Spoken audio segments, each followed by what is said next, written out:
ముఖర్జీ గారు మహాలక్ష్మి ఆఫీస్కి రాగానే మహాలక్ష్మి వాళ్ళంతా కూడా టెన్షన్ పడుతూ నమస్కారం ముఖర్జీ గారు రండి కూర్చోండి అని చెప్పి చెప్తూ ఉంటారు.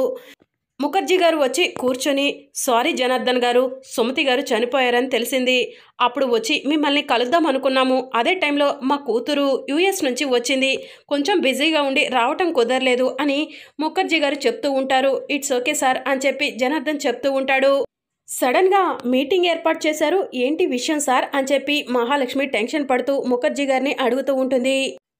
మనకు 1000 కోట్ల ప్రాజెక్ట్ ఒకటి వచ్చింది, దాన్ని నేను మీతో కలిసి డీల్ చేయాలనుకుంటున్నాను, ఆ విషయం గురించి డిస్కస్ చేద్దామనే మీటింగ్ పెట్టాను అని ముఖర్జీ గారు చెప్తూ ఉంటే, మీరు మాతో కలిసి బిజినెస్ చేస్తున్నందుకు మాకు చాలా సంతోషంగా ఉంది ముఖర్జీ గారు అని మహాలక్ష్మి చెప్తూ ఉంటుంది. అవును, మీటింగ్ అంటే మీరు మాత్రమే ఆఫీస్కి వచ్చారేంటి, సీత రాలేదేంటి అని చెప్పి ముఖర్జీ గారు మహాలక్ష్మి వాళ్ళను అడుగుతూ ఉంటారు. మహాలక్ష్మి, రామ్, జనార్దన్ టెన్షన్ పడుతూ ఉంటారు. నేను అడుగుతుంది మిమ్మల్నేనండి, సీత ఆఫీస్కి రాలేదేంటి అని చెప్పి ముఖర్జీ గారు అడుగుతూ ఉంటారు. ఇక రామ్ ముఖర్జీ గారికి జరిగిందంతా కూడా చెప్పబోతూ ఉంటే, 1 మినిట్ రామ్, నేను చెప్తాను ముఖర్జీ గారికి అని మహాలక్ష్మి అంటూ ఉంటుంది. ఏం జరిగింది మహాలక్ష్మి గారు, అందరూ ఎందుకు అంత టెన్షన్గా ఉన్నారు అని చెప్పి ముఖర్జీ గారు అడుగుతూ ఉంటారు. ఏం లేదు సార్, సీత కొంచెం హెల్త్ బాగుండట్లేదని చెప్పి వాళ్ళ పుట్టింటికి వెళ్ళింది అని చెప్పి మహాలక్ష్మి చెప్తూ ఉంటుంది.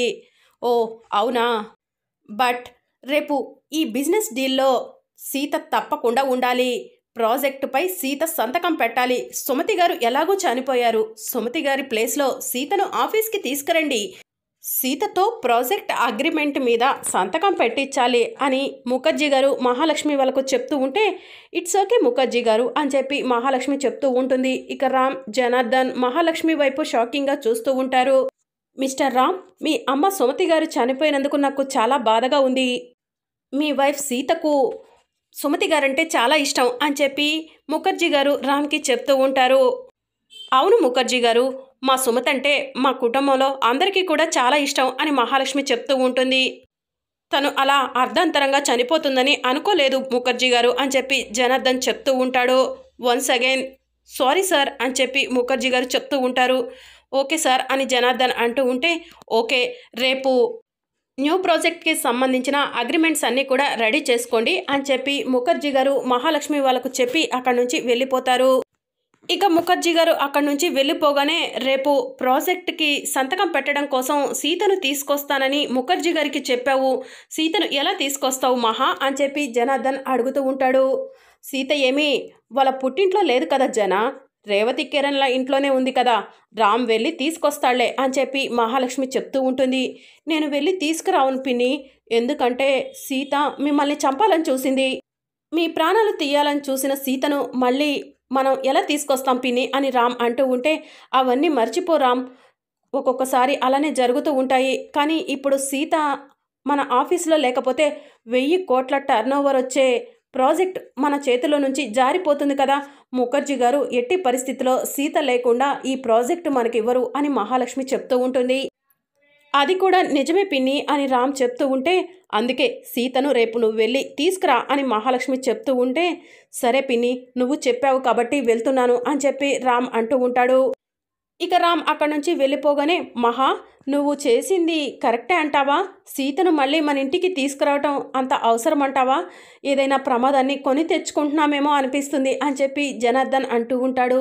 నేను అన్నీ ఆలోచించే నిర్ణయం తీసుకున్నాను జన అని చెప్పి మహాలక్ష్మి అంటూ ఉంటుంది. ఓకే మహా అని చెప్పి జనార్దన్ అంటాడు. ఇక మరోవైపు మహాలక్ష్మి ఆలోచిస్తూ ఉంటుంది. ఓసే సీత, నేను ఆలోచించకుండా నిన్ను మళ్ళీ తిరిగి ఈ ఇంట్లోకి రాణిస్తున్నా అనుకుంటున్నారు, ఆలోచించే నిన్ను ఈ ఇంట్లోకి రాణిస్తున్నాను, మిథునను నా ఇంటి కోడలిగా తీసుకొచ్చుకుంటాను, మిస్ యూనివర్స్ నా ఇంటి కోడలిగా వస్తే దాని పక్కన నీ అర్హత ఏంటో రామ్కి జనాకి తెలిసేలా చేస్తాను, ఇప్పుడు నేను ఇంట్లోకి తిరిగి తీసుకొస్తున్న రేపటి రోజున తప్పకుండా రామ్ జనానే నిన్ను ఇంట్లో నుంచి బయటకు పంపేలా చేస్తాను అని మహాలక్ష్మి మనసులో అనుకుంటూ ఉంటుంది. ఇక మరోవైపు రేవతి వాళ్ళ ఇంట్లో సీత కూర్చొని ఉంటుంది. ఇక అప్పుడే రామ్ రేవతి వాళ్ళ ఇంటి దగ్గరకు వెళ్ళి కార్ ఆఫ్ చేస్తాడు. రేవతి వాళ్ళ ఇంట్లోకి వెళ్ళి కాలింగ్ బెల్ కొడతాడు. సీత వచ్చి డోర్ ఓపెన్ చేస్తుంది. ఎవరు కావాలి అని చెప్పి అడుగుతూ ఉంటుంది. ఇక అప్పుడే రేవతి కిరణ్లు కూడా బయటికి వస్తారు. రామ్ని చూసి చాలా సంతోషంగా రామ్ని ఇంట్లోకి తీసుకెళ్తారు. నేను సీతతో మాట్లాడి సీతను తిరిగి ఇంటికి తీసుకెళ్ళడానికి వచ్చాను అత్తయ్య అని చెప్పి రామ్ కిరణ్ రేవతిలకు చెప్తూ ఉంటాడు. సీత, నువ్వు వెళ్ళి నీ లగేజ్ సర్దుకో అని రేవతి చెప్తూ ఉంటుంది. సారీ పిన్ని, నేను ఎక్కడికి వెళ్ళను అని చెప్పి సీత రేవతి కిరణ్లకు చెప్తూ ఉంటే రామ్ రేవతి షాకింగ్గా సీత వైపు చూస్తూ ఉంటారు. పిన్ని, నేనేమి తోలుబొమ్మని కాదు, ఆత్మాభిమానం ఉన్న ఆడపిల్లని. మీరు రమ్మనగానే తోక ఊపుకుంటూ మీ వెనుక రావాలా? మీరు పొమ్మంటే తోక ఊపుకుంటూ ఇంట్లో నుంచి బయటకు వెళ్ళిపోవాలా? ఆ రోజు నేను ఏ తప్పు చేయలేదన్నా కూడా నా మాటను ఒక్కరు కూడా వినిపించుకోకుండా నన్ను ఇంట్లో నుంచి బయటకు గెంటేశారు. ఈరోజు కూడా ఏదో ఒక కారణంతోనే నన్ను తీసుకెళ్ళటానికి వచ్చుంటారు. నేను వెళ్ళను అని చెప్పి సీత రామ్కి చెప్తూ ఉంటుంది. ప్లీజ్ సీత, అర్థం చేసుకో అని రామ్ అంటూ ఉంటాడు. మీరు ఆ రోజు నన్ను అర్థం చేసుకున్నారా? ఈరోజు నేను మిమ్మల్ని అర్థం చేసుకోవడం కోసం ఆ రోజు నేను ఎలాంటి తప్పు చేయలేదు అన్నా కూడా నా మాట వినిపించుకోకుండా మర్యాదగా వెళ్ళిపో సీత, ఇంకెప్పుడు కూడా ఈ ఇంటి మొహం చూడొద్దు అన్నారు. ఎన్నోసార్లు మీ ప్రేమ కోసం పరితపించి నేను ఆ ఇంటికి వచ్చాను. ఆ రోజు నన్ను ఇంట్లో నుంచి బయటకు గెంటారు. మీ పిన్ని మాటలు విని మీ పిన్ని చెప్పిందల్లా చేస్తావు, మీ పిన్ని ఆడమన్నట్టు ఆడతావు. భార్యగా నాకు ఎలాంటి విలువ లేదు అని సీత అంటూ ఉంటే, సీత, మళ్ళీ మా పిన్నిని ఈ విషయంలోకి తీసుకొస్తే ఊరుకోను. మా పిన్నే నీ పైన జాలి తలిచి తిరిగి ఇంటికి తీసుకురామంది అని రామ్ చెప్తూ ఉంటాడు. విన్నారా రేవతి పిన్ని? వాళ్ళ పిన్ని చెప్పింది కాబట్టి వచ్చాడు. నా పైన ప్రేమతో కాదు. ఏ రోజైతే నేను తప్పు చేయలేదని నమ్మి నన్ను తీసుకువెళ్ళటానికి వస్తారో ఆ రోజే నేను వెళ్తాను అని సీత చెప్తూ ఉంటుంది. అది కాదు సీత, చెప్పేది విను. రేపు నువ్వు ఒక ప్రాజెక్టుపై సైన్ చేయాలి. ముఖర్జీ గారు, నువ్వు లేకపోతే ఆ ప్రాజెక్టు మాకు ఇవ్వను అంటున్నారు. ప్లీజ్ సీత, అర్థం చేసుకొనిరా అని చెప్పి రామ్ అంటూ ఉంటాడు. ఓహో, ఇదన్నమాట మీ పిన్ని ప్లాను. కోట్ల రూపాయల ప్రాజెక్టు సొంతం చేసుకోవడం కోసం నన్ను ఇంటికి తీసుకెళ్లాలనుకుంటుందన్నమాట. ఇప్పుడు నాకు బాగా అర్థమైంది అని చెప్పి సీత రామ్ని అంటూ ఉంటుంది. ఎటు పోయి ఎటు వచ్చినా మా పిన్నిని ఏదో ఒకటి అనంది నువ్వు ప్రశాంతంగా ఉండవు కదా సీత అని చెప్పి రామ్ అంటూ ఉంటాడు. నేను నీకు దూరం అవ్వటానికి, ఇంట్లో నుంచి బయటకు రావటానికి, మా సుమతి అత్తమ్మ చనిపోవటానికి అన్నిటికీ కారణం మీ పిన్నే పిన్నే పిన్నే మామ అని చెప్పి సీత చెప్తూ ఉంటుంది. ప్లీజ్ సీత, మా పిన్ని గొడవ వదిలేసి నువ్వు రా సీత అని చెప్పి రామ్ అంటూ ఉంటాడు. చెప్పాను కదా మామ, నేను ఏ తప్పు చేయలేదని నిరూపించుకున్న రోజే ఆ ఇంటికి తిరిగి వస్తాను. అప్పటి వరకు నేను రాను అని సీత చెప్తూ ఉంటుంది. రామ్ సీత చెప్పిన తర్వాత ఇంకేం చేస్తావు?